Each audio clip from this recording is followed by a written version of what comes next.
शिव की नगरी में एक नींद सदियों से टूटी नहीं थी, पर आज कोई स्पर्श करने जा रहा है उस अग्निचक्र को, जो जागृत होते ही 3 लोकों की गति बदल सकता है। वह अब शांत है, पर उसकी भुजाओं पर उभरी रेखाएं और कपा की तेजस्वी रेखा कुछ और कह रही हैं। आदित्य, मन में मैं यहाँ क्यों आया हूँ? यह मंदिर, यह मंत्र, यह कंपन, सब मुझे क्यों खींच रहे हैं? अचानक जमीन हिलती है, जैसे धरती ने सिहर कर किसी शक्ति को पहचान लिया हो। आदित्य की आंखें खुलती हैं। उनके ठीक सामने शिवलिंग है और उसके चारों ओर खुद ब खुद 3 दीप जल उठते हैं। त्रिकोण में आदित्य के कपा से एक हल्की नीली रेखा निकलती है, जो आकाश की ओर जाती है और मंदिर की छत में विलीन हो जाती है। तेज झोंका आता है, जैसे हवा किसी प्राचीन शक्ति को बुला रही हो। अचानक आदित्य के चारों ओर अग्निचक्र बनता है, 3 परिक्रमाओं में घूमता हुआ दिव्य तेज। आदित्य जोर से चिल्लाता है, मैं कौन हूं? क्या यह मेरे अंदर था? मंद स्वर में संस्कृत श्लोक गूंजते हैं, अग्निनेत्रम प्रदीप्तं स्यात् यो भस्मरूपं लीनम्। यत्र त्रैलोक्यं सन्नद्धं तत्र त्रिनेत्रं जागृति। उसकी आंखों से अब 3 रंगों की किरणें निकल रही हैं, लाल, नीला और स्वर्ण। वही दूर बैठा एक अज्ञात साधु धीरे से मुस्कुराता है, अग्निचक्र जाग गया है। अब त्रिनेत्र को रोक पाना असंभव है। मंदिर के ऊपर चांद के सामने 3 प्रकाश रेखाएं आपस में मिलती हैं और आकाश में एक विशाल त्रिकोण आकार बनता है। कभी कभी कुछ सवाल हमारे भीतर ऐसे जड़े जमा लेते हैं, जो जब तक जवाब ना मिले, चैन से बैठने नहीं देते। मायरा, मन में इस गुफा के बारे में बहुत कुछ सुना है, लेकिन अब लग रहा है कि कुछ तो मिलेगा। कुछ ऐसा जो त्रिनेत्र की उत्पत्ति से जुड़ा है। वो एक दीवार पर हाथ फेरती है। धूल के नीचे छिपा हुआ कोई उभार महसूस होता है। वो टॉर्च की रोशनी में ध्यान से देखती है। मायरा, ये क्या है? ये चिन्ह, यही तो मैंने आदित्य के ललाट पर देखा था, एक दीवार में गहराई से उकेरा गया शिलालेख। उसके पीछे छिपा एक दरवाजा। वो अपने बैग से एक पुराना कागज निकालती है, उस पर प्राचीन लिपि में बना एक स्केच। मायरा, कांपते हाथों से, यही जगह है। क्या ये दरवाजा उसी किताब तक ले जाता है? दरवाजा धीमे से खुलता है। अंदर एक विशाल अंधेरा कक्ष, बीचों बीच एक चबूतरे पर कपड़े से ढकी हुई किताब रखी है। कुछ सत्य इतने पुराने होते हैं कि वे सिर्फ सही समय पर ही प्रकट होते हैं। और वो समय कभी कभी अनजान लोगों के जरिए आता है। वो सावधानी से अंदर कदम रखती है। हवा की खुशबू बदल जाती है। एक धीमा शिव तांडव स्तोत्र सा स्वर सुनाई देता है। मायरा, ये क्या है? ये गंध, जैसे अगरबत्ती, रक्त और मंत्र एक साथ मिल गए हों। किताब पर एक तपता हुआ चिन्ह। मायरा उसे छूने जाती है, लेकिन गर्म। वो झट से हाथ पीछे खींच लेती है। किताब धीमी मंत्रध्वनि में, त्रिनेत्रो भव सत्यस्य, त्रिनेत्र ही है सत्य का मार्ग। मायरा, चकित, ये जिंदा है।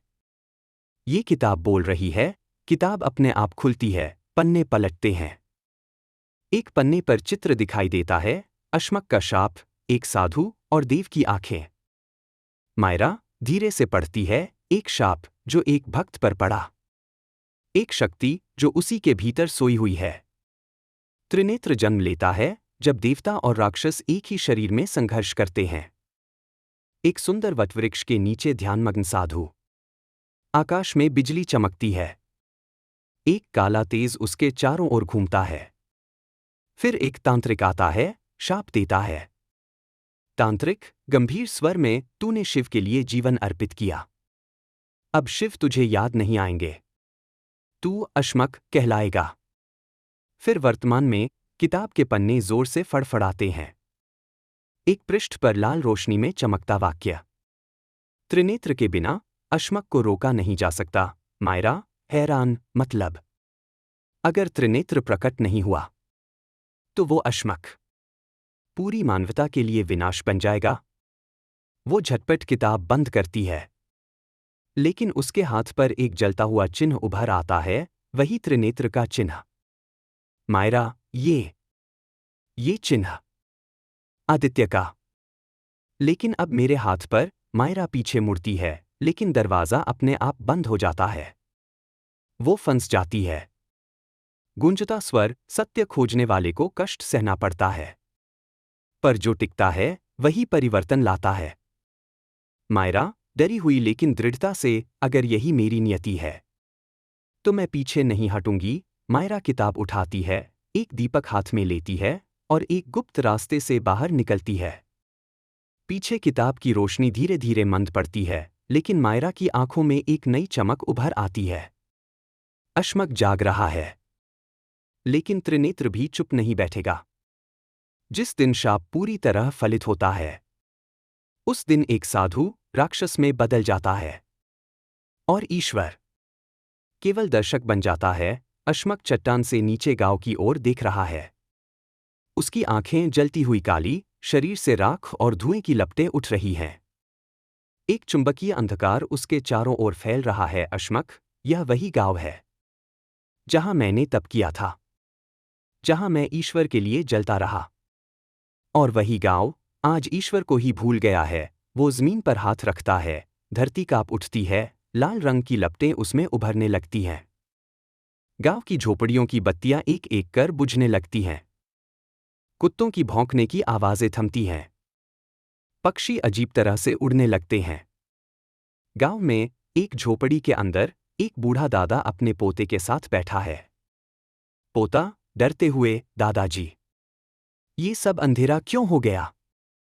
इतनी खामोशी क्यों है? दादाजी कांपते हुए, ये खामोशी तूफान के पहले की है बेटा। कुछ भयावह आने वाला है। इसी समय गांव की मुख्य चौकी पर जोरदार धमाका होता है। राख उड़ती है, धुआं हर ओर फैल जाता है। पेड़ जलकर गिरने लगते हैं, कुछ झोपड़ियां पल भर में राख हो जाती हैं। अश्मक हवा में ऊपर उठता है, उसके शरीर के चारों ओर काली ज्वालाएं लहराती हैं। अश्मक, गूंजती आवाज में, तुमने ईश्वर को भुला दिया। अब समय है शाप को याद दिलाने का। वो हाथ उठाता है और एक भयावह काली ऊर्जा लहर गांव की ओर दौड़ती है। लोगों के मनों में डर और भयानक दृश्य भरने लगते हैं। लोग घबरा जाते हैं, कोई चिल्ला रहा है, कोई भाग रहा है, कोई बच्चों को छुपा रहा है। लेकिन किसी को समझ नहीं आता ये भय आ कहां से रहा है। एक महिला रोते हुए, ये क्या है? कोई राक्षस है क्या? कौन बचाएगा हमें? एक 12 साल का लड़का अजीब सी दृष्टि देखता है, तेजस्वी आंखों वाला एक योद्धा, त्रिनेत्र। लड़का अचानक भाव विभोर होकर, वो आएगा। त्रिनेत्र आएगा। पिता घबराए हुए, त्रिनेत्र? क्या बकवास कर रहा है? जहां ईश्वर का नाम लेना भी बंद हो गया हो, वहां एक बच्चा त्रिनेत्र का नाम लेता है। क्यों? क्योंकि जितना गहरा शाप होता है, उत्तर उतना ही पास होता है। लड़का भागते हुए गांव के प्राचीन मंदिर में पहुंचता है। वहां एक बंद कपाट खोलता है, जिसमें एक पुरानी तख्ती है, उस पर आदित्य के बचपन की एक धुंधली सी तस्वीर। वह हाथ जोड़ता है। लड़का जोश में, त्रिनेत्र, तुम सच में हो ना? अगर तुम सुन रहे हो तो आओ। हमारे गांव में अंधकार छा गया है। एक छोटी सी झोपड़ी में आदित्य ध्यान में बैठा है। अचानक उसकी आंखें खुलती हैं, वो कांपने लगता है। उसके कानों में एक रहस्यमय मंत्र गूंजता है। यस्य शक्तिः तम एव आह्वानम्। त्रिनेत्र, उदय हो। आदित्य पसीने से लथपथ, चौंक कर, ये क्या? कोई मेरा नाम पुकार रहा है। उसका ललाट तपने लगता है, त्रिनेत्र का चिन्ह चमकने लगता है। जब राक्षस पहला विध्वंस करता है, तभी त्रिनेत्र जागता है। अश्मक हवाओं में उड़ता हुआ पूरे गांव को तबाही में झोंक रहा है, और दूर किसी कोने में त्रिनेत्र की आंखें पहली बार पूरी तरह खुलती हैं, अग्निसदृश। अभी केवल शुरुआत है। त्रिनेत्र की आंखें अब बंद नहीं होंगी। अश्मक का पहला विध्वंस तो बस शुरुआत थी, पर एक सवाल अब भी बाकी है। क्या त्रिनेत्र अश्मक को रोक पाएगा, या फिर वही बनेगा अगला शापग्रस्त?